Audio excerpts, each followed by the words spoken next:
government shutdown in the United States is now affecting more of the population. The month-long disagreements between Republicans and Democrats on funding means the most vulnerable are no longer receiving their monthly government food assistance. Millions of Americans are also set to see a dramatic rise in their health insurance bills due to the lack of federal assistance.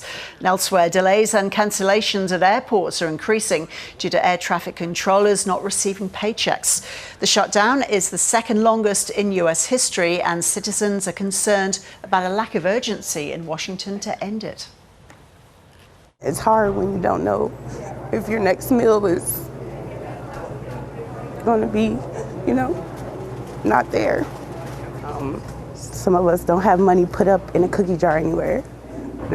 It's just we live check by check, and then you get the food stamps. So anxiety kicked in. It was like, okay, what I'm going to do, how I'm going to feed my kids.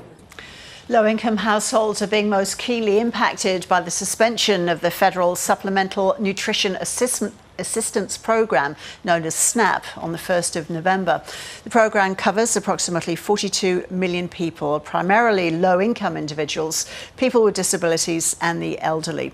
The dire need has seen federal judges in Massachusetts and Rhode Island rule that the US Department of Agriculture must use more than $5 billion in emergency funds to make at least partial payments to Americans on SNAP. People are now turning to charities for household essentials, putting greater strain on the not-for-profit sector. When SNAP benefits are no longer available, when they've been disintegrated. And so they've, really been rushing our food pantries, and our food pantry partners have been sharing with us that they've been running out of food.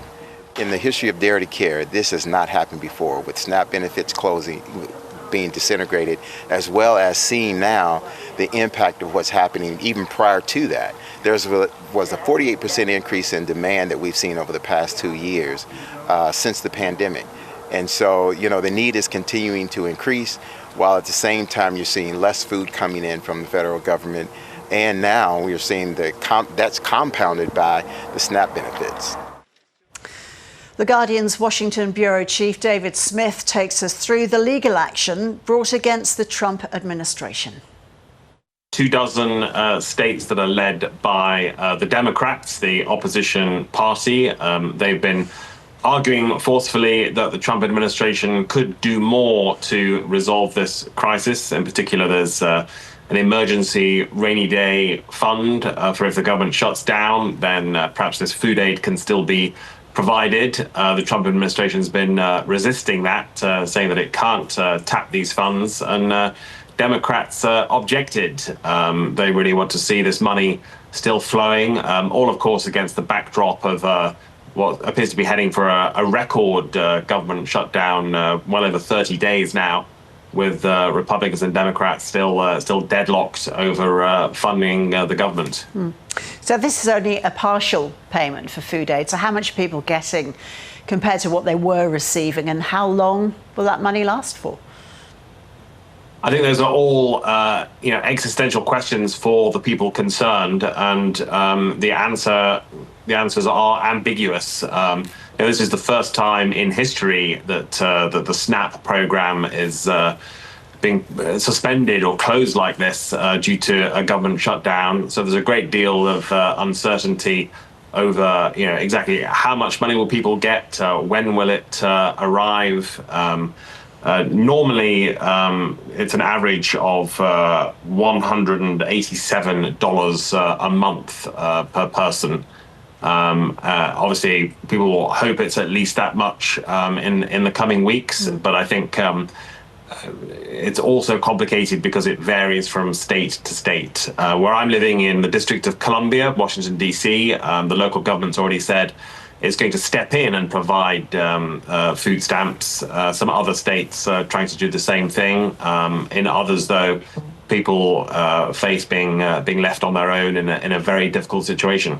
How else is the continued shutdown affecting people and the US economy, David? Well, just to take one example, air traffic controllers at airports have been working about a month now without pay. And more and more of them are not showing up to work. That's putting a real strain on the system. The Transportation Secretary is insisting it's still safe to fly, but acknowledging there's an increased risk. He says if it reaches a certain threshold, then they would have to basically shut down all flights and all airports. And I suspect something like that really would, change the momentum here, and you'd have such an outcry that one way or another we would see the government reopen. But on that level and in other ways, people are really starting to feel the strain now. Federal government workers are furloughed, they're not receiving pay. As the weeks go on, it becomes harder and harder for them to borrow and still make ends meet.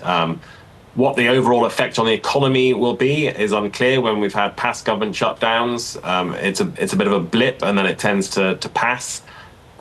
This one, if it continues, and particularly if it affects something like air travel, then it could bite more deeply.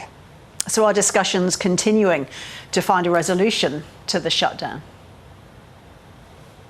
There's been a remarkable lack of discussion so far, and having witnessed past government shutdowns, what's struck me is just the lack of urgency around it. There's Donald Trump, the US president, who has traveled overseas at least a couple of times during the shutdown. That never used to happen with American presidents. It used to be an all-hands-on-deck moment, a real sense of crisis. Trump's also been distracted by issues such as building a $300 million ballroom at the White House, which is quite a jarring contrast with the hunger and poverty being felt by millions of people. On Tuesday night, US time, there are some elections for state governors in Virginia and New Jersey, and the mayor of New York, and some other elections. There is, I think, a hope that depending on the results of that might move one party or the other to start talking and achieve some kind of breakthrough. But right now the parties are dug in, and there's been very little sign of movement here. David Smith, thank you so much for joining us.